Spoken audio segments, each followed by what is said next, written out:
Halo, selamat siang semuanya. Bertemu lagi dengan saya, Mas Yakin. Kali ini saya mau membahas mengenai exotic currency. Jadi currency eksotik ini jarang ditradingkan oleh sebagian besar trader.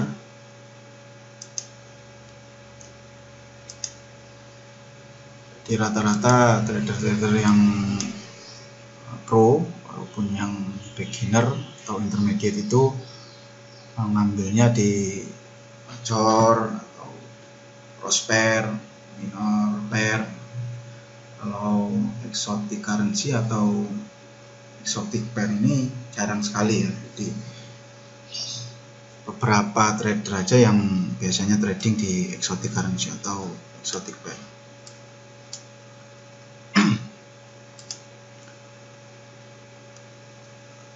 Exotic currency itu biasanya negara-negara berkembang, jadi USD, jadi tetap base currency-nya itu USD, tapi dipartnerkan dengan currency dari negara-negara berkembang seperti Meksiko, Chinese, terus Hong Kong, Turki, South Korean won, South Africa, ZAR, Brazilian real, Indian rupee. Tapi ada juga exotic currency itu ada dari currency yang dari negara-negara maju seperti Swedia, Norwegia, itu termasuk exotic currency seperti USD NOK, USD SEK, SEK itu dari Swedia, itu termasuk exotic currency. Karena apa dikatakan exotic currency itu? Karena ya likuiditasnya tidak terlalu besar, bahkan sangat-sangat kecil, jadi tidak seliquid major pair atau cross pair atau minor pair seperti Kanada, New Zealand, franc, Swiss, yen, sterling atau euro.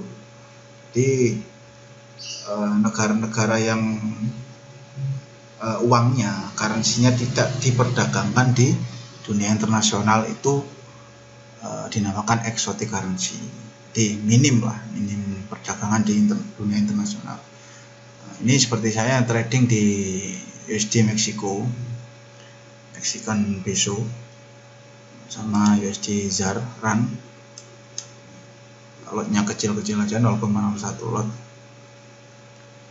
Itu walaupun katanya ya, memang faktanya sih begitu, jadi tidak liquid, tapi menurut saya ini menarik.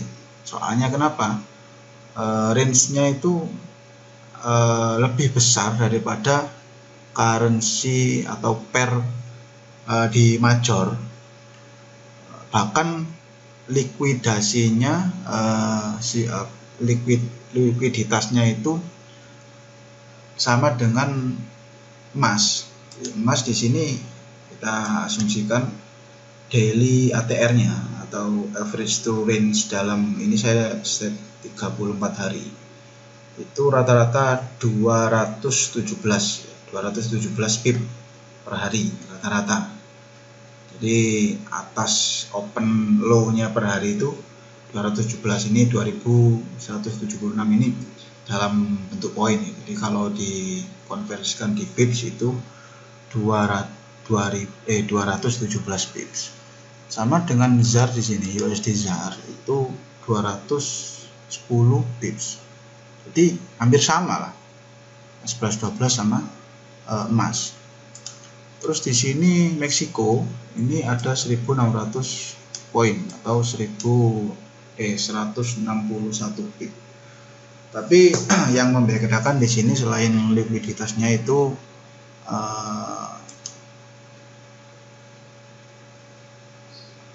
trade volumenya, trade marginnya yang dibutuhkan itu berbeda. Lalu pip value-nya juga berbeda, soalnya lebih kecil ya daripada emas. Kalau emas kan misalnya kita beli satu lot nih, pip value-nya itu 1, soalnya di sini pakai poin. Kalau misalnya pakai pip itu 10 per pip ya. Lotnya apa, per satu lot itu $10 per pip ya. Lalu di USD ZAR kalau per lotnya itu 0,67 dolar atau $6,7 per lot kalau dipakaikan poin ya. Jadi selisih 1:2, hampir 1:2 sama emas. Sangat berbeda dengan misalnya major pair seperti Euro USD ini. Kita lihat Euro USD ini ada per lotnya kan $10 nih, 1:1 lah sama emas. Tapi daily range-nya itu ATR-nya itu cuma 48 dibandingkan dengan tadi ZAR tadi 210, ini 48. Itu sangat kecil sekali. Jadi range-nya kita kalau di Euro USD itu bener aman ya. Jadi nggak terlalu menghentak gitu, nggak terlalu nggak terlalu floating. Tapi ya kalau menurut saya sih membosankan kalau trading cuma di Euro USD. Kalau pound sterling sih lumayan ya, di sini ada 85 ATR-nya. Yen, USD Yen 57 cukup kecil. 54 USD franc. Audi USD ini USD 62. Jadi yang major pair yang cukup besar itu pound sterling. Ada juga mungkin pound sterling yen, ini cross, maksudnya di cross pair itu 105. Nah ini yang cukup besar di tapi nggak masuk major pair, tapi di cross pair. Jadi, analisanya itu nggak banding lurus dengan USD. Jadi kita menganalisa dua sudut pandang USD yen sama sudut pandang pound sterling USD. Jadi, benar langsung sih bisa pound sterling ke yen bisa, cuma biasanya terpengaruh sama USD yen, terus terpengaruh dengan GBP USD. Jadi langsung menganalisa dua sudut pandang. Beda dengan tadi yang saya sebutkan di exotic USD ZAR ini. Ini kita ya langsung aja tergantung USD-nya dan ZAR-nya Iran, currency Iran ini. Jadi kalau dan yang saya temukan juga itu kalau di eksotik, terutama dua ini, Meksiko sama ZAR Afrika Selatan ini, itu lumayan patuh dengan technical analysis. Jadi kalau teman-teman itu menganalisa sebuah tren atau menganalisa sebuah pergerakan, itu menggunakan technical analysis murni tanpa melihat adanya pergerakan fundamental, itu bisa di sini. Jadi cukup dengan technical analysis itu langsung lihat trennya dengan melihat pergerakan candle, pola-pola candle, terus support resisten, trendline, itu bisa di sini. Jadi nggak usah terlalu lihat fundamentalnya. Ya lihat sedikit-sedikit lah, nggak apa-apa, penting juga. Cuma jangan terlalu fokus di fundamental, cukup fokuskan di teknikalnya aja. Jadi itu keunggulan di exotic pair. Tapi minusnya di sini ya, kekurangan di exotic pair itu spread. Di spreadnya itu cukup lebar. Di sini spreadnya tertulis 55 ya, rata-ratanya sekarang yang lagi terjadi ini 55. Dalam artian 5 pip, 55 poin atau sama dengan 5 pip. Jadi kalau 5 pip itu cukup besar, jadi tapi 5 pip itu kan cepat tercapainya, jadi cepat DEP lah. Kalau kita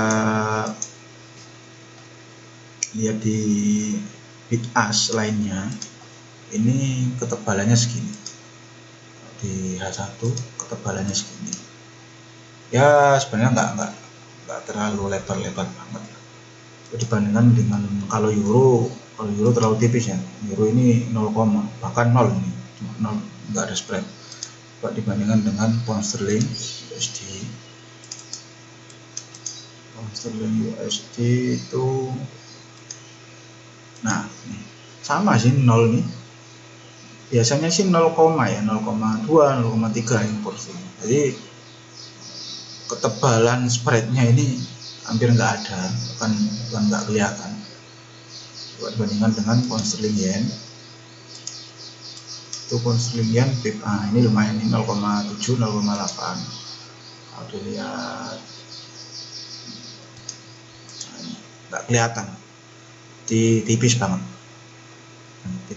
Jadi eksotik ini kelemahannya di spreadnya memang tebel-tebel, lebar. Kalau teman-teman biasanya nggak suka dengan spread yang lebar-lebar ini, jadi kemungkinan nggak terlalu cocok dengan eksotik PR atau eksotik currency. Tapi kalau teman-teman pengennya juga nggak memperhatikan mengenai spread, ini cocok. Apalagi yang biasanya yang tradingnya fokus di technical analysis. Jadi ini saya kemarin ambil di sini sell, di sini.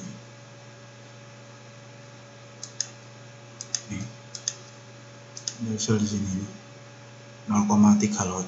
Itu saya profit sekitar $300. Padahal menurut saya ini pendek sekali, H1 cuma. Kalau di pips-nya itu 188 pip. Tercapai cuma dalam sehari semalam. Kalau nemu ujung-ujungnya itu bagus sekali di eksotik, terutama di USD ZAR. Jadi USD ZAR itu bisa dilihat ya,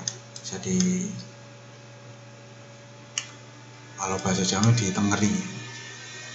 Itu ketika udah membentuk sebuah candle kebingungan seperti ini candle kebingungan, terus ada lonjakan ya, ada lonjakan drastis, terus bingung lagi, candlenya bingung. Nah, kira-kira lonjakan ini mau meneruskan lagi atau turun, itu kita tinggal set buy stop atau sell stop, atau kita bisa main spekulasi aja dengan SL tipis-tipis di atas atau di bawah. Misalnya spekulasi kita sell, nah, SL-nya di atas ini, di harga tertinggi, di candle yang bingung tadi. Sama dengan halnya yang kemarin saya beli itu, sell di puncak ini. Ini banyak candle yang confused, jadi candlenya ini menggambarkan kalau harga ini mau balik arah. Soalnya di sini ada tekanan cukup kuat untuk beli, terus mulai menurun, ada beli mulai menurun, terus ada kebingungan dan beberapa jam, terus ada candle yang agak ke bawah ini, saya sikat di sini sell. Lalu di sini ada candle yang bingung lagi. Ini kalau menurut rata-rata yang terjadi di sini seharusnya kan buy ini ya, buy terus ke sini terus sell gitu kan. Tapi kok kayaknya selama harga nggak nyentuh di atas ini, ya nggak saya cut profit, tapi saya biarkan aja. Jadi ini batasnya. Kalau misalnya tembus nih, baru saya cut. Kalau enggak terus turun, ya ini turun. Sama ini ada tekanan sell, terus ini ada candle yang konsolidasi sebentar. Kalau bahasa kerennya konsolidasi, walaupun sebentar candle bingung, tapi akhirnya ini yang terjadi, langsung kuat sekali tekanannya. Nah, diharapkan nanti kalau ada candle yang konsolidasi lagi, beberapa candle, biasanya kalau H1 itu 1 sampai 10 candle itu kemungkinan dia akan naik sebentar dengan membawa tekanan ke atas yang cukup kuat, baru nanti konsolidasi turun lagi. Itu kalau kita bisa mempelajari pergerakan USD ZAR lebih menarik daripada kita trading di major pair seperti Euro USD, Sterling USD, soalnya di situ banyak kepentingan. Soalnya currency-nya, mata uangnya itu dipakai seluruh dunia, seperti USD, Euro, pound sterling itu kan nggak cuma ditradingkan aja, jadi dibuat perdagangan, dibuat tukar menukar, dibuat bantuan sosial. Nah, ketika lain halnya dengan eksotik seperti USD ZAR, Meksiko, atau NOK atau SEK, itu biasanya memang yang porsi terbesar itu yang bermain di situ bank. Jadi bank memperdagangkan secara langsung perdagangan seperti trade, perdagangan untuk jual beli, ekspor impor itu biasanya memang ada, cuma nggak sebesar major pair. Jadi porsinya major pair itu lebih besar untuk perdagangan ekspor impor atau lain-lain selain perdagangan mata uang secara langsung. Setahu saya sih gitu. Jadi kalau ZAR bedanya itu memang bermain di banknya langsung yang memperdagangkan mata uang. Memang si major pair seperti Euro, pound sterling itu ada beberapa waktu itu memang porsinya lebih banyak untuk perdagangan mata uang secara langsung di MTN, di banknya, misalnya kayak HSBC, Nomura, Barclays, atau Citibank itu secara langsung. Tapi kalau dilihat dari segi mata uang kayak USD, pound sterling, Euro itu lebih besar porsi untuk perdagangan fisik ya. Jadi kita jual ekspor impor bahan mentah seperti nikel, bahan tambang, minyak, di komoditas lainnya itu. Jadi kita ketika masuk ekspor impor masuk dalam negeri ke luar negeri itu kan otomatis ada penukaran uang di situ. Kalau USD ZAR ini kenapa kok agak patuh dengan technical analis, yaitu tadi uangnya itu nggak terlalu dipakai untuk perdagangan fisik. Jadi bukan nggak terlalu dipakai, nggak dipakai sama sekali, tapi ya nggak sebesar major pair lah. Jadi kayak ZAR itu kita ekspor impor ke Afrika itu kan nggak semua negara ke sana. Jadi nggak semua negara, mungkin ya negara-negara sekitar Afrika atau Eropa itu aja yang ekspor impor ke Afrika Selatan. Sama dengan halnya Meksiko. Meksiko pun negara yang jarang sekali untuk lokasi atau tujuan ekspor impor sebuah negara, apalagi negara maju. Biasanya negara maju sih ekspor impornya ke Asia atau ke Eropa gitu. Kalau Meksiko itu ya ada, mungkin nggak sebesar Asia lah, kayak Jepang, Korea, Australia, New Zealand. Ya akhirnya porsi terbesarnya yang menyebabkan harga bergerak itu perdagangan mata uang secara langsung. Jadi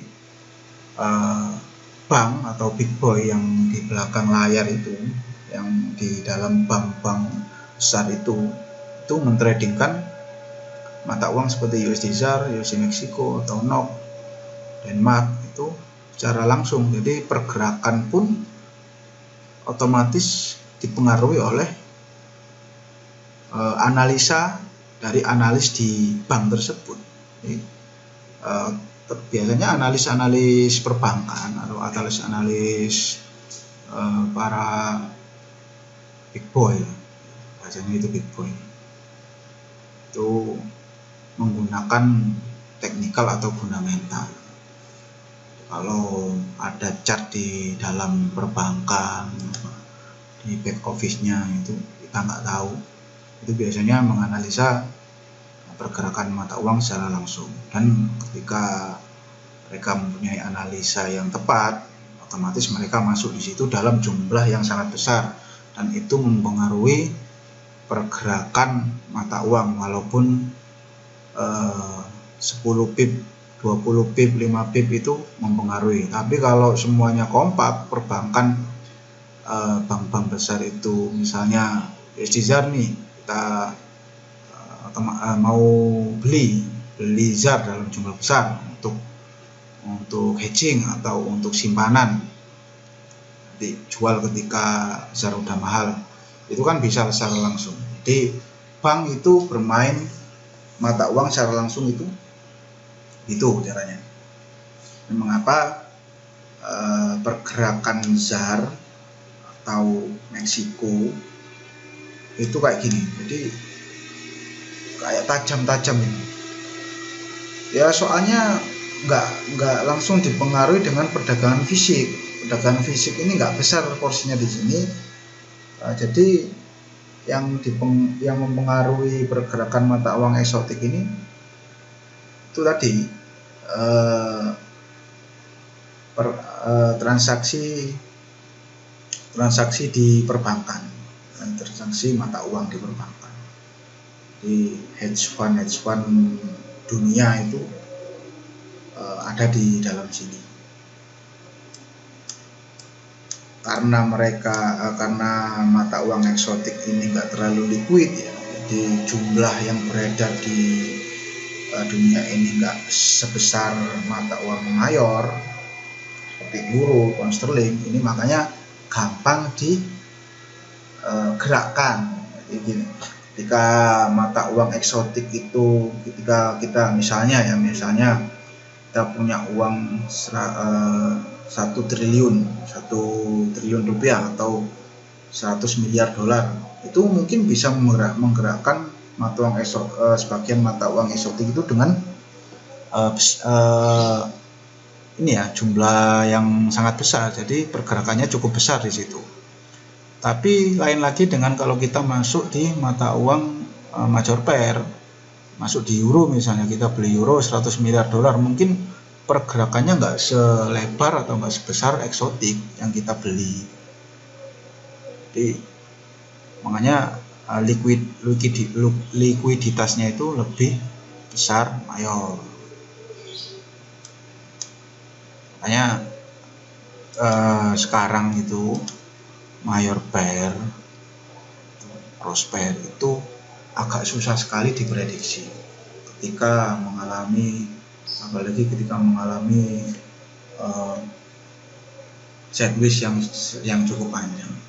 Kecuali dalam masa tren seperti ini, itu ya kita ikut aja sampai ada kesepakatan bahwa tren ini akan berakhir, atau melakukan konfirmasi lebih dahulu ini akan melanjutkan beli atau distribusi. Walaupun ada kemudahan di analisa major pair, mungkin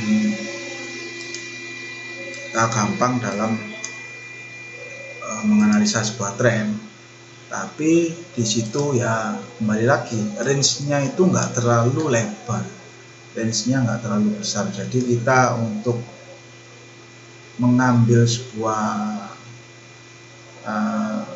profit atau mengambil sebuah keuntungan itu agak susah.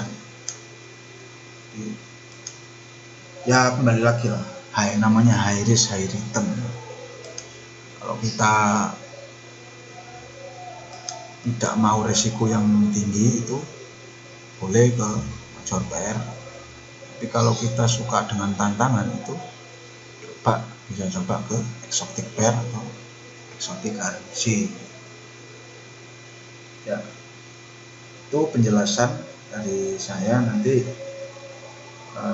di sesi selanjutnya, nanti di pertemuan selanjutnya saya bahas untuk analisa selanjutnya untuk gimana caranya transaksi di exotic pair,